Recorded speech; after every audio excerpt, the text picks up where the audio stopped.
Welcome to The Explainer. Today, we're going to pull back the curtain on the invisible rules that safely power our hospitals, our offices, and our schools.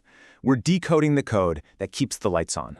So here's our game plan. First up, we'll dig into the big problem. How do you power huge buildings? Then we'll introduce the official rulebook, the NEC, and the one tool inside that's absolutely key for lighting. We're going to walk through a real calculation, check out a newer, greener way of doing things, and then we'll wrap it all up by looking at why this one little rule is so important for all of us. All right, Section 1. Let's start with the massive puzzle every single architect and engineer has to solve before anyone even thinks about running a single wire in a new building. I mean, really think about it for a second. How do you figure out exactly how much power a huge convention center needs, or a hospital that's multiple stories high? If you guess too low, you're looking at blackouts. Too high, and you're just throwing money and resources down the drain. So, how do you find that perfect sweet spot? So, how do you solve that puzzle? Well, that brings us right to Section 2. The answer is hiding in plain sight, in a guide called the National Electrical Code, or what everybody in the biz just calls the NEC. You can think of it as the universal rulebook for keeping things safe. The NEC is, and this is no exaggeration, the master recipe book for electricians and engineers. It's a huge leap from the old days of just, guessing. This code makes sure that whether a building is going up in sunny California or chilly Maine, its electrical system is built to the exact same super high standard of safety. And if we zoom in, deep inside this rulebook, specifically in Chapter 2, that's where we find the tool that solves our lighting puzzle for what the code calls non-dwelling buildings. That's really just a fancy way of saying pretty much any building that isn't a house. And now for Section 3, where we get to the absolute core of the solution. The real genius of the NEC is how it takes this incredibly complex problem and boils it down to a simple calculation. And it all comes down to one powerful table in Section 220.42. It all kicks off with this simple but brilliant idea called the unit load. Instead of just winging it, the code gives us a standard pre-calculated power estimate for lighting, and it's all based on the building size and what it's used for. And what's really cool is how specific the code gets.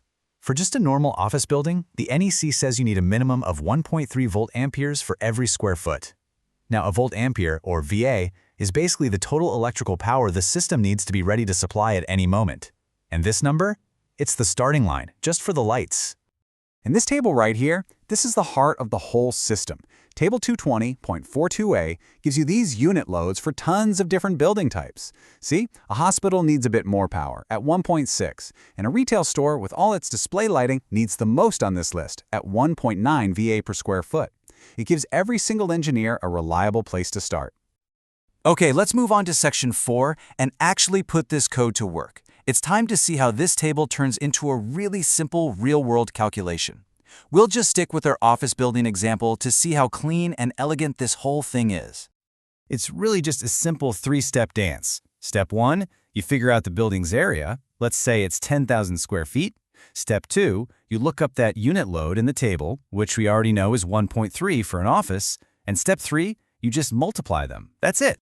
And boom, just like that, you've got your answer. The electrical system for this office has to be able to handle a minimum of 13,000 volt amperes for its general lighting. No guesswork, no cross fingers, just a safe, reliable baseline. But here's the thing, the NEC isn't some old document stuck in the past. It's smart. It knows that modern buildings are all about energy efficiency, so it actually gives designers a second, more flexible option. This other path, which you can find in Section 220.42b, lets designers use the more exact and usually lower power numbers from a local energy code. That's fantastic for efficiency. But, and this is a big but, there's a trade-off. You have to use technology to prove you can safely manage that smaller power budget. So to use this greener option, you have to install a power monitoring system that's giving you real-time data on energy use. It's got to have alarms that will shout at the building managers if they're about to go over the limit. And you still have to build in a 125% safety buffer for anything that's running continuously. It's a trade. You get more flexibility, but you need more tech. So let's just zoom out for a minute. We've been deep in the weeds on the how, but let's talk about the why. Why is this one little section in this giant rulebook so incredibly important? But when you piece it all together, you see that this simple little multiplication problem is the foundation for so much. First and foremost, it's about safety. preventing fires from overloaded wires. It's about efficiency, making sure developers don't waste a fortune overbuilding the system. And it creates consistency, a universal language that designers, installers, and inspectors all speak, which ultimately becomes the legal basis for a safe building. And that's how a simple table in a rulebook helps light up our entire world. It kind of makes you wonder, doesn't it? What other hidden codes and secret calculations are quietly working behind the scenes, making sure everything we rely on every single day runs smoothly and safely?